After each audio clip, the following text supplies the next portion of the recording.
Yo mga bay, rada na turon magsarsyadong isda na sadta. Gi, fire first, magprito rata sa atong isda bay niya, isison ra nag salt and pepper. Nya gi-coat ko ni sa cornstarch bay para gwapa lang tanawon. Mao ni atong recipe ron bay kay request man ni father. Nagpalit man sa isda ni request ni sabaw gamay. Automatic na ada yun. Nya after maprito sa mga isda bay, magisa na din ta sa atong lamas. Gamay ra lamas kinahanglan na tuan garlic, onion, tomato, and spring onion ra bay. Nya after manghumot sa mga aromatics bay, i-add na dayon ang daghan kang kamatis. Nya pasensya na kayo ni bay kung sabta kayo kung video ron danan o mo guna sila Squid Game thrilling na kayo ba.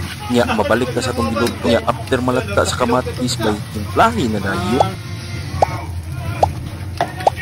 After ma-mix bay, sapoy na dayon. Ato ra ni pabukalon bay ni bukal, add na dayon ang egg. Kaya dayon bay ha, para di ka kubol ang itlog. Nya lastly, add na dayon ang spring onions.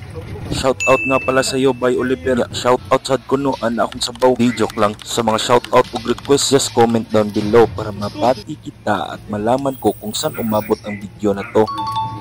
Di ara luto na. Ali nga una.